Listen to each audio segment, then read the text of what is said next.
Chapter 11. The Tether Tightens. The chain did not sleep.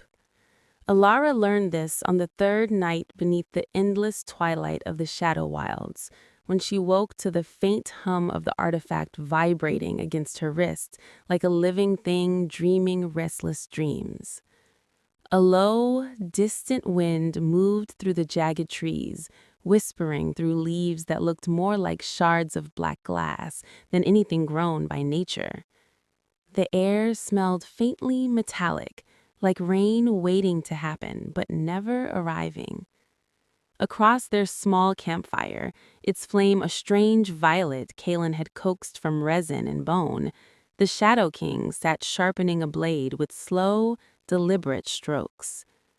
Shk, shk, shk. The sound was oddly soothing. "You should sleep," Elara said quietly, pulling her cloak tighter around her shoulders. Kaelen did not look up. "So should you." "I was." A pause.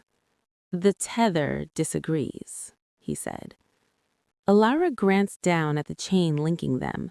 The runes along its length pulsed faintly, reacting to some unseen current between them. She flexed her wrist. A dull ache answered. "It's stronger tonight," she said. Kaelen finally met her eyes, his expression unreadable in the firelight. "We are closer to the fracture lines. Old magic runs deeper here." Elara leaned forward, curiosity overriding her exhaustion. Fracture lines? Places where the world remembers being broken. She frowned. "That sounds comforting." "It is not." Silence settled again, filled with the crackle of violet flame and distant, unearthly calls echoing through the forest. Elara watched him work, noticing the small details she had missed before, the careful precision of his movements, the way he paused occasionally, as if listening to something only he could hear. "You never sleep, do you?" Kaelen asked. Kaelen slid the blade back into its sheath. "I rest." "That's not the same." "For some of us, it must be." Elara hesitated, then asked softly, "How long has it been since you saw the sun?" His jaw tightened almost imperceptibly.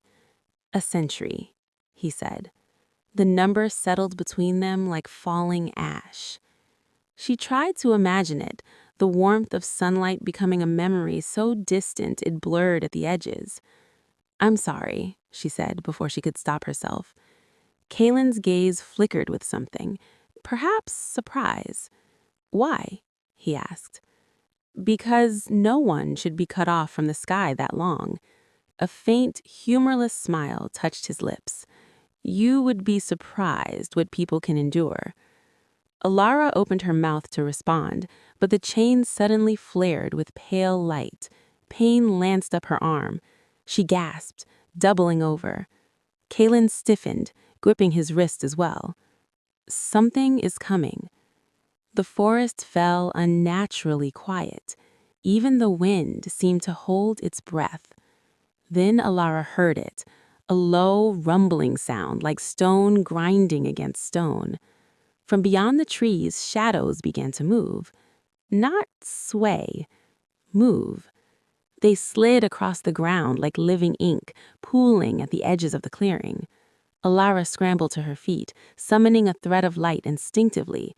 Golden radiance gathered in her palm, casting long, trembling shadows. "What are they?" she whispered. Kaelen stood beside her, blade drawn, eyes glowing faintly in the dimness. "Hungry," he said. The shadows surged forward. They rose from the ground, forming shapes that were almost humanoid, their edges dissolving and reforming like smoke caught in a storm. Elara released a burst of light. It struck the nearest figure, which recoiled with a sound like tearing silk. "They fear light," she said. "They devour it. Do not give them too much." One of the shadow forms lunged. Kaelen moved faster than she thought possible, blade slicing through the creature. The weapon burned with a dim, cold glow, scattering fragments of darkness that evaporated in the air. More emerged from the tree line. Too many. Elara's pulse hammered. She wove strands of sunlight into a lattice before them, a shimmering barrier that hummed with power. The shadows pressed against it, their forms writhing. The tether between her and Kaelen pulsed, reacting to their shared strain. They're drawn to the artifact, she realized. Kaelen nodded grimly. Old magic calls to older things. A crack appeared in her light barrier.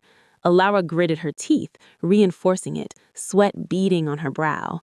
I can't hold them forever. You won't have to. Kaelen stepped forward, raising his free hand. The air around him darkened, shadows bending toward his command like obedient tides. Back, he said, not loudly, but with absolute authority. The shadow creatures hesitated. Then, slowly, they retreated, sinking back into the forest floor like water disappearing into sand. The clearing fell silent once more. Elara released her breath shakily, letting the light dissolve. Her knees trembled as adrenaline faded. Kaelen lowered his hand, tension easing from his shoulders. For a moment, neither spoke. Then Elara said quietly, "You didn't kill them." "They are part of this world," he replied. "Destroying them would only wound it further." She studied him, seeing something she hadn't allowed herself to acknowledge before. Not just power, but restraint. "You protect this place," she said. Kaelen met her gaze.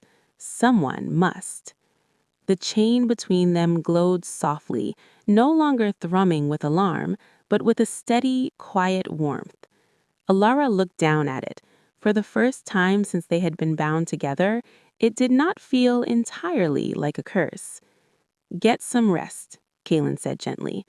Elara lay back beside the fading fire, watching the strange sky, a swirling canopy of dim light and drifting shadows. As sleep finally claimed her, one thought lingered. Maybe the stories about the Shadow King were not wrong, just incomplete.